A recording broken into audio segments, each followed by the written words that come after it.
बिस्मिल्लाहिर्रहमानिर्रहीम। Welcome to my channel EOPI pension news update. I hope कि आप सब ठीक ठाक होंगे।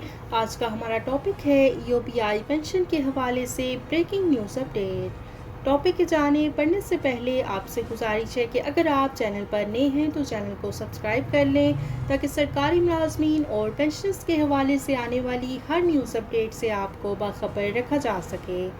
तो बढ़ते हैं आज के टॉपिक की जानिब। EOPI पेंशन के हवाले से ब्रेकिंग न्यूज़ अपडेट आपके साथ शेयर करते हैं। ये बात रोशन की तरह आया है कि इदारे के रीजनल दफातर में आए रोज़ करप्शन की दास्तानें उभरती हैं और दम तोड़ जाती हैं, मगर इदारे के सदर दफ्तर के अफसरान की करप्शन पर कभी किसी ने गौर नहीं किया, जबकि EOPI इदारे को डबोने में सदर दफ्तर के अफसरान ने कोई कसर खाली ना छोड़ी। EOPI इदारे में अफसरान की एमा पर करप्शन, लूट खसूट और माली बेज़ाब्तियों का बाजार गर्म है। तफसीलात के मुताबिक इदारे में कर्जा जात बराए मुलाजमीन कानून मजरिया 1980 के तहत चेयरमैन और डायरेक्टर जनरल फाइनेंस की मंजूरी से मुलाजमीन को कर्जा जात की फराहमी की जाती है।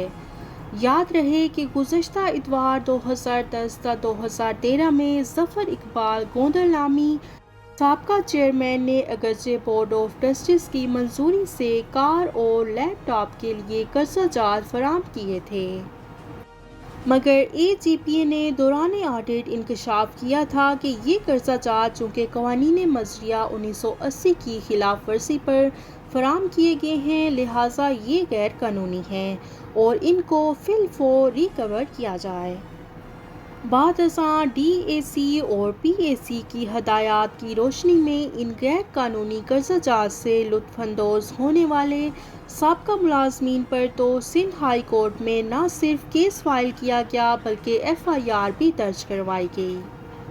हाजिर सर्विस मुलाजमीन जिन्होंने ये कर्जे हासिल किए या उन कर्जा जात की फ़ाइलों को प्रोसेस किया, उनके खिलाफ ताहाल कोई कार्रवाई अमल में ना लाई गई।